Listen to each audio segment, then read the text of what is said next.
Passons maintenant à la quatrième question. Après avoir donc compris les stratégies d'apprentissage, bien sûr, on va passer à la question comment évaluer le raisonnement clinique. Pour ceci, on peut employer aussi des stratégies d'évaluation. D'abord, l'évaluation par l'observation directe. Cette observation directe qui peut se faire en stage clinique, par l'ECOS ou lors d'une séance de simulation. Et on peut évaluer aussi le raisonnement clinique par le TCS, le test de concordance de script. Commençons par l'observation clinique directe. En fait, là, en contexte de stage clinique, il y aura l'apprenant qui va s'occuper du patient et maintenant le formateur, il est un observateur. C'est un évaluateur qui va se mettre en face de cet apprenant et il va juger les apprentissages qui peuvent être en partie entièrement validés.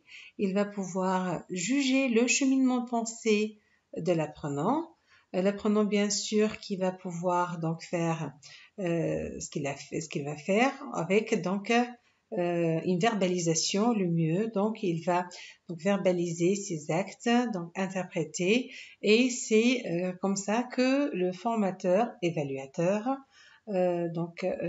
pourra suivre le cheminement de pensée de l'apprenant et pourra juger son niveau de raisonnement clinique.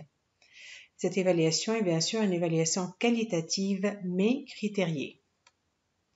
Donc, l'utilité d'une grille d'évaluation critériée. Là, je vous présente la grille d'évaluation des compétences cliniques qui est utilisée lors des examens ECOS à la faculté de médecine de Sfax. Donc là, on trouve les critères utilisés, l'échelle qui est composée de 9 échelons.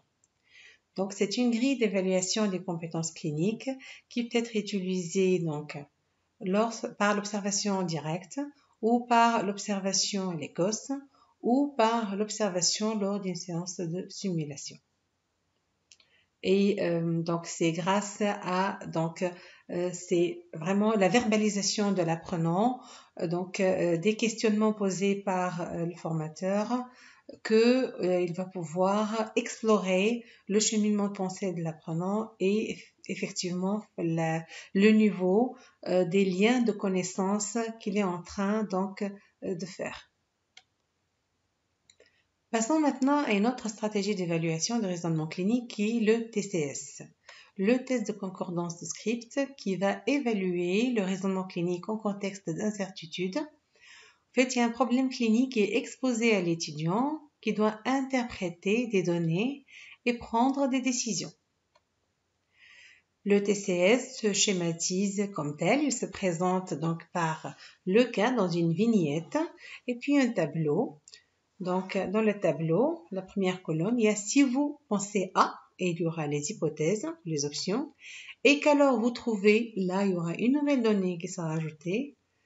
Donc, si vous pensez à une hypothèse, et qu'alors vous trouvez une nouvelle donnée qui correspond à une information qui n'existait pas bien sûr dans la vignette, une information complémentaire. À ce moment-là, l'impact de cette information complémentaire sur l'hypothèse est négatif, neutre ou positif.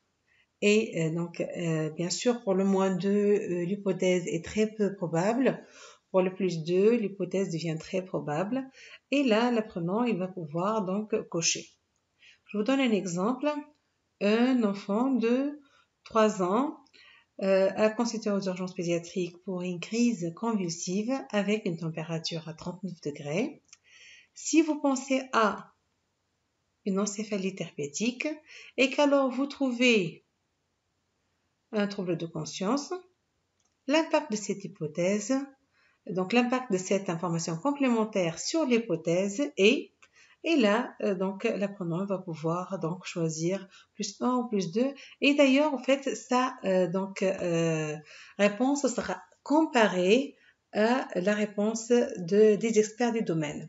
En fait, ce test, il vise à comparer l'organisation des connaissances des candidats à celle d'experts du domaine. Donc, le TCS, il évalue le raisonnement clinique, mais il évalue une partie du raisonnement clinique qui correspond à l'effet d'une nouvelle donnée sur une décision prise.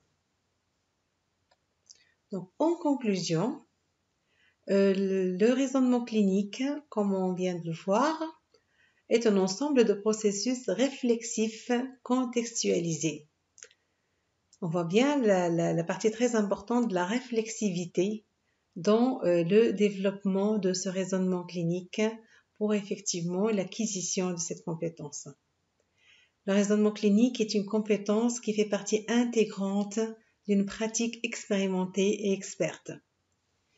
Et au-delà, bien sûr, de la somme des connaissances, c'est l'organisation de ces connaissances qui permet un raisonnement clinique efficace.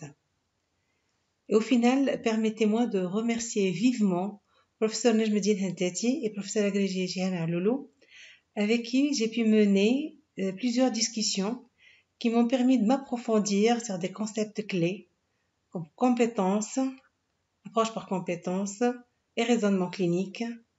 Et ceci m'a permis de réaliser cet enregistrement vidéo. Merci pour l'écoute.